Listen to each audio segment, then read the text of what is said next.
Being a game developer feels like a game because you're trying to level up, trying to have more players in your experience, the revenue that you're making, the team that you're hiring, progressing in skills.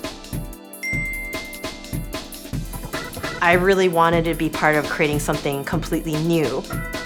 When VR came along, I thought, okay, this is what I want to do. I want to create something culturally meaningful that could be done through television, through gaming, ideally all of them. World domination. That's what I would like.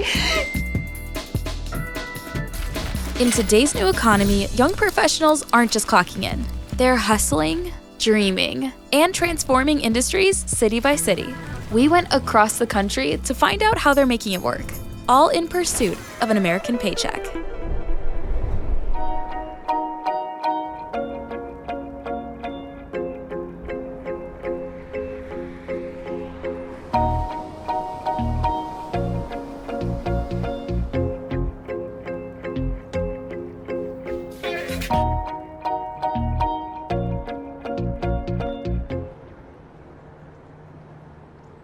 I love it.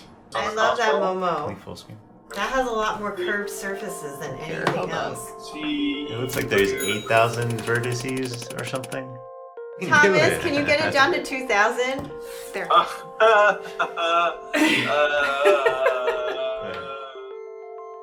I just always loved animation since I was young. It was my form of escape.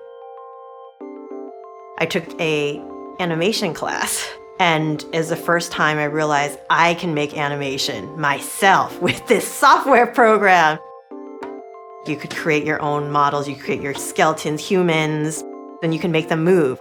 And that just blew my mind.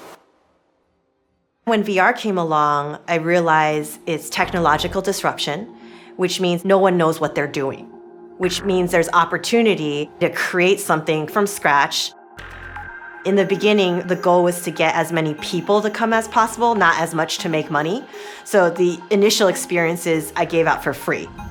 Invasion was our first experience, and it was the #1 VR experience across all headsets. And then as we started creating experiences with more and more interactivity, we started to charge for them. When you watch a movie, you think, what are they thinking? How are they feeling? Now in VR, you don't wonder, what would I do? Because you actually have to act in VR.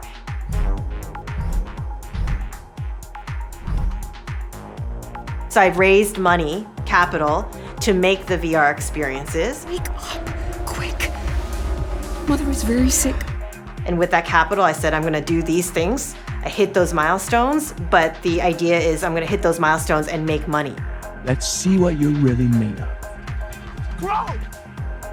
So there's part of our company that is doing more innovative, disruptive stuff.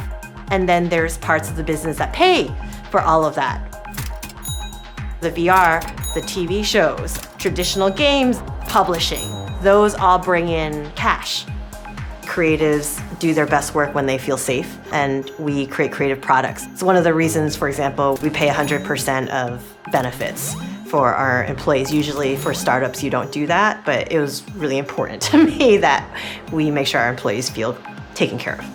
Is it based off of actually quality, or is it based off of number of users? Being both good at right brain and left brain and trained in both made it so that I could understand the mindset of a creative, the mindset of an engineer, mindset of a business person. I know he'll make any sacrifice to save us.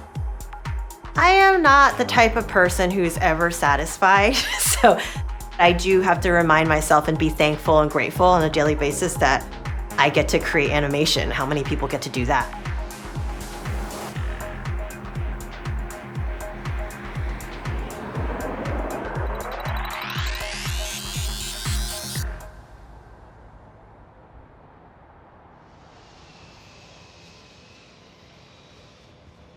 I go on walks to inspire me in the games that I create. My neighborhood kind of feels like a simulation. When I'm outside and I see a cat and it's like moving around, it's rolling on its belly, I can kind of mimic them in the fantasy worlds that I'm creating.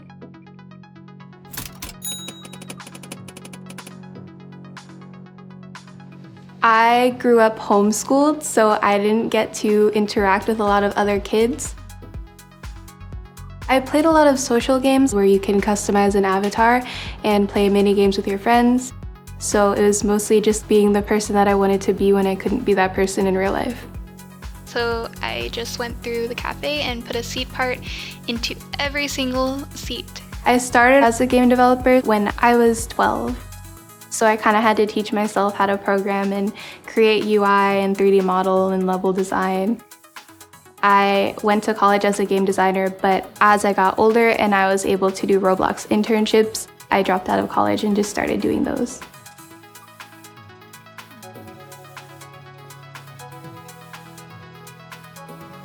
The internship that I had with Roblox provided us the ability to pay for housing in the Bay Area, which is really expensive. It would barely get me by.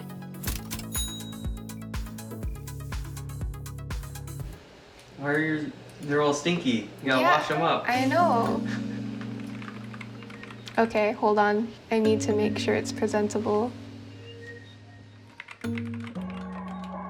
When the pandemic hit, people wanted ways to interact with others, and video games were kind of the way to do that at that point.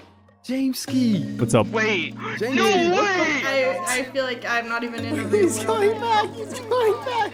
Once I hit 2020, I made a lot more money through video games and selling virtual items. And so I just decided to go full force into making my own company. We have cosmetic items that people can purchase in our games, and that's usually how we make our money. In Mermaid Life, we have premium outfits, and then in my droplets, we have different furniture items that you can buy. And like mitering on the ends of the walls. Okay. I love the farming. At the moment, we're working with 22, maybe 23 people. Level designer, 3D artist, art director, sound designers.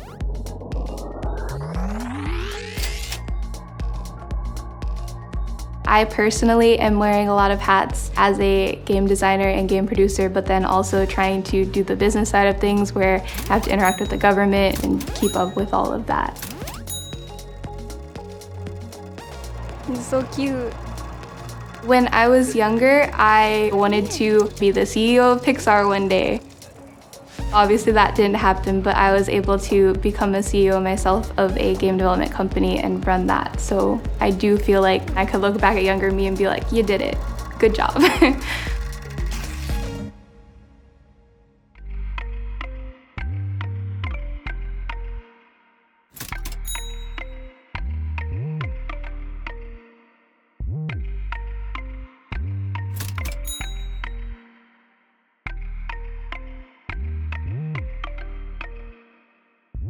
For the Bay Area, I would say it's a pretty modest living. We definitely prefer to invest our money into the studio that we are producing games with, rather than spending it on fancy cars or fancy houses and that kind of stuff. We're kind of like leveling out right now. We're hoping that we get good returns in the end. But I think mostly we just enjoy creating games, so it's kind of both a hobby and a career, I would say. The reason why I love animation is because it brings out your sense of wonder. When you were 5 years old, you thought you could do anything. You thought you could be an athlete, a singer-songwriter, an astronaut. And when I'm watching animation or playing animation, I'm brought back to that 5-year-old sense of self where I thought anything was possible. I felt invincible, and I want people to feel that way.